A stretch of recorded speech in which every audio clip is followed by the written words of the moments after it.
Polici më kërkoi marrëdhënie në këmbim që të mos hyja në burg. Ajo ishte e shtuna pasdite kur porta e zyrës së komandantit u hap pa u trokitur më parë.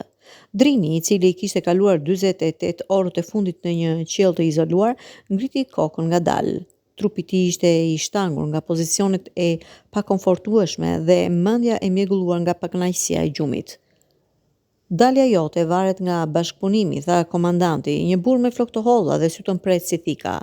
Nuk u ul as në karrigen e tij të madhe të lëkurës, dhe sot do të më tregosh gjithçka di për ato mbledhjet. Drini kishte dëgjuar këtë kërcënim të njëjtë gjatë gjithë ditës. Ai ishte një aktivist studentor, i arrestuar gjatë një proteste paqeje. Kam treguar të gjitha çështjet zyrtare, përgjigj me zë të qetë. Mbledhjet ishin të lishme, të paarmatuara dhe jo për ato mbledhje, e ndërpreu komandanti. Ai mori një dosje nga tavolina dhe hodhi disa fotografi para Drinit. Fotografitë tregonin një ndërtesë të braktisur në periferi të qytetit. Ky vend, çfarë po ndodh atje? Drini pa fotografitë. Ai e dinte atë vend.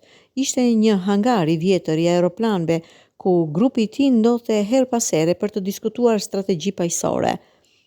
Por kjo nuk ishte ajo që policia donte të dëgjonte. Ata donin konfirmimin e tyre të rrejshëm se atje po planifikoi terrorizëm, trazim, çdo gjë për të justifikuar arrestimet masive të javës kaluar. Nuk di asgjë për këtë vend, tha Drini. Komandanti i ul më në fund, duke i lënë krahët shtrirë mbi tavolinë. Ty je një djalë i zgjuar, Drini.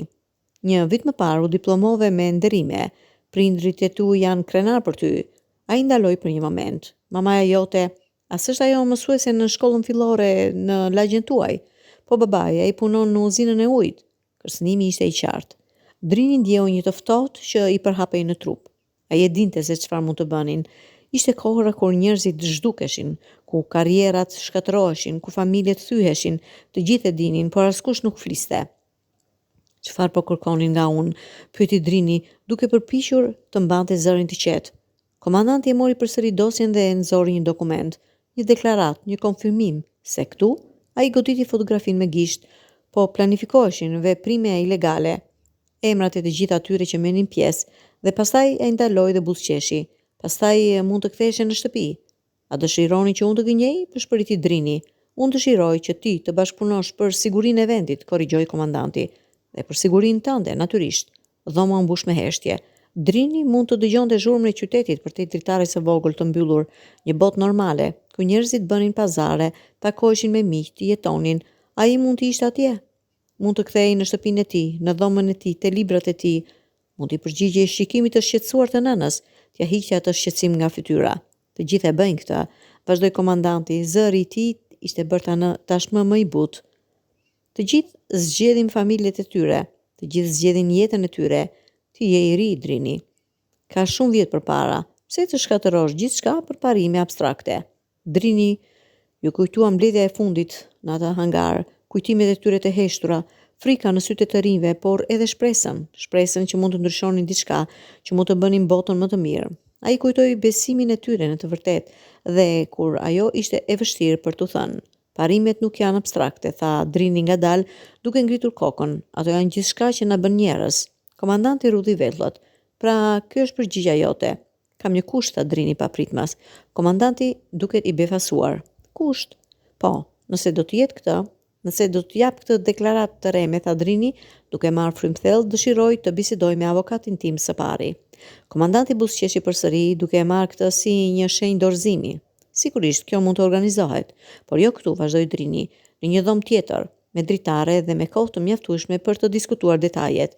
Komandanti studioi fytyrën e Drinit për një moment, duke kërkuar mashtrim, duke kërkuar dredhi, por Drini e mbajti shikimin duke treguar një dorëzim të qëllimshëm të llogaritur. Mirë, pranoi më në fund komandanti. Do të organizohet. Kur Drini u çua në një dhomë tjetër, ai shikoi përmes dritares së madhe. Qyteti ishte atje, i lirë, i hapur. Ai pa njerëzit që ecnin, makinat që kalonin, dhe pastaj ai pa diçka tjetër. Një grup të vogël njerëzish të mbledhur përpara ndërtesës së policisë. Ata mbajtën një baner të vogël, shkronjat janë të vogla për të lexuar nga kjo distancë, por Drini e dinte se çfarë thoshnin, liri për aktivistat. Ata nuk e kishin harruar, njerëzit jashtë nuk e kishin harruar. Avokati i tij erdhi pak më vonë, një burr i moshuar me një çantë të vjetër dhe një shikim të lodhur, por të vendosur. Kur policia u largua për të dhënë atyre privatësi, Drini ju afrua avokatit. Të gjithë mirë? Pyeti avokati me shqetësim. Duhet të më dëgjosh me kujdes, përshpëriti Drini duke u kthyer në mënyrë që kamera në qoshe nuk do të mund të shihej fytyra e tij plotësisht. Ata më kërkojnë të bëj një deklaratë të reme kundër grupit ton. Kam premtuar që do ta bëj. Avokati u bë i zbet. Drini, ti nuk mund. Duhet të dal nga këtu, vazhdoi Drini, duke e ndërprer, dhe do të dal, por nuk do të jap asnjë deklaratë. Kur të jemi lirë do të flas, do të tregoj gjithçka. Çfarë kërkuan nga unë, si u përpoqën të më detyroni të gënjeja. Por ata, kam një plan, tha Drini, ti duhet të më ndihmosh. Ai përshkoi planin me përpikëri. Kur Drini do të deklaronte, ai do të kërkonte që deklarata të bëhej në prani të medjave. Ai do të tregonte se ishte i detyruar. Ai do ta bënte publik të gjithë procesin. Është e rrezikshme, paralajmëroi avokati. Të gjithë alternativat janë të rrezikshme, u përgjigj Drini, por kjo është e vetmja që më lë të qëndroj besnik ndaj vetes time. Kur u kthye te komandanti, Drini ishte i qetë. Do ta jap deklaratën, tha, por me një kusht tjetër, dua që ajo të bëhet publike, dua që media të jenë të pranishme. Komandanti u hodh prapa në karrige. Absurd, përndryshe nuk ka deklaratë, tha Drini me qetësi, dhe ju mund të më mbani këtu, por nuk do të merrni asnjë.